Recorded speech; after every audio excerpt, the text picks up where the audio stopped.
তোমরা? আত্মীয় ছাড়া কি কেউ সোনা দানা নিতে পারে? আপনারা আত্মীয় ভাবতে পারেন। কে? পরম আত্মীয় ছাড়া কেউ কি সোনা দানা নিতে পারে? আপনাদের পরম আত্মীয় ভাবতে পারেন? হ্যাঁ,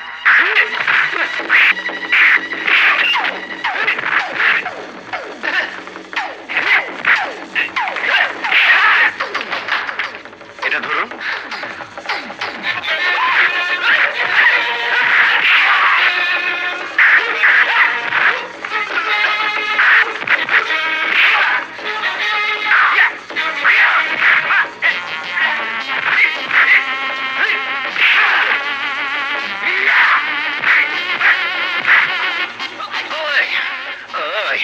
দেখে তো ছাত্র মনে হয় না, এই বয়সে তো পড়াশোনা করার কথা। এই হারামজাদা হাইজ্যাকার হলে কি করে?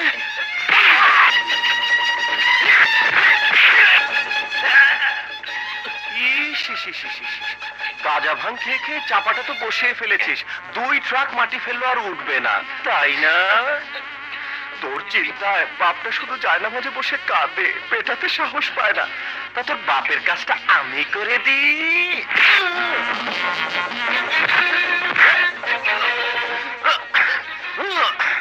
এই যে হালালের ঘরের দুলাল, মেয়ে ছেলে দেখলে ইঞ্চি ইঞ্চি ভাব জাগে। হ্যাঁ, তা বাপ কটা বিয়ে করেছে? কটা? কটা বিয়ে করেছে? হ্যাঁ, ঠিক ধরেছি। তা স্বভাবটা ওখান থেকে পেয়েছো, হ্যাঁ তাই না? শালা দেখছি উপদেশ দিচ্ছে। চল চল চল।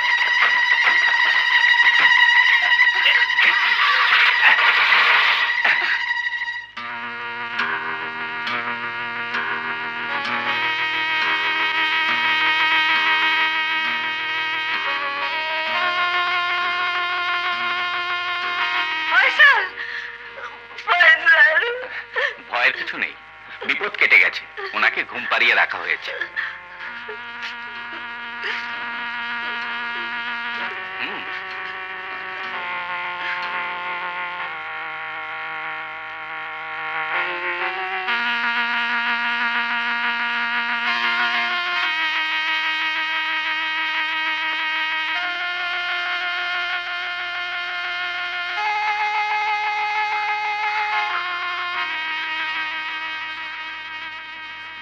বলিস কি রে, 1,500 ছেলের ইন্টারভিউ নেওয়ার পর ওকে আমি সিলেক্ট করেছি।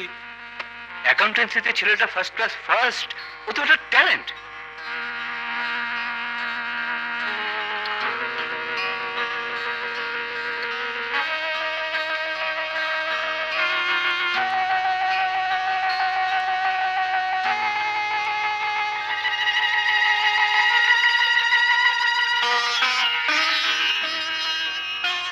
আসুন। এখন কেমন আছেন? পারফেক্টলি ওকে।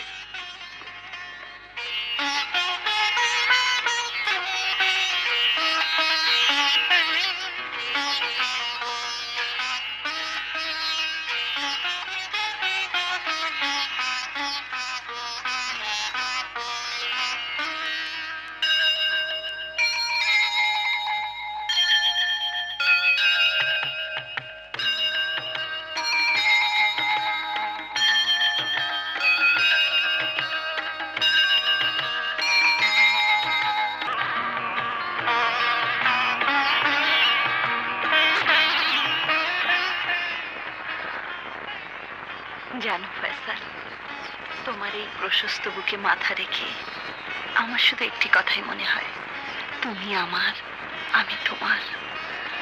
তোমার বুকের পাঁজর দিয়েই আমার সৃষ্টি। তোমাকে আপন করে পাবো বলেই হয়তো আমার জন্ম। তোমার বিশ্বাস, তোমার ভালোবাসা। আর তোমার? আমি যে বিশ্বাস আর অবিশ্বাসের দোলায় দুলছি। ও কথা বলছো কেন? মধ্যবিত্ত ঘরের খেটে খাওয়া মানুষ আমি। তোমার সামাজিক প্রতিষ্ঠা আর আমার দারিদ্র্য কোনোদিনই একসাথে কথা হবে না। ফয়সাল, আভিজাত্য আর দারিদ্র্য কোনোদিনই এক ছাদের তলায় বসবাস করতে পারে না রিনি। তাই তো তোমাকে হারাবার ভয় আমার সবচেয়ে বেশি। আভিজাত্য যদি তোমাকে আমার কাছ থেকে কেড়ে নিতে চায়, তাহলে ছিল সেই আভিজাত্যে আমার প্রয়োজন নেই। তুমি আমার জীবন, আমার গর্ব, আমার অহংকার। রিনি,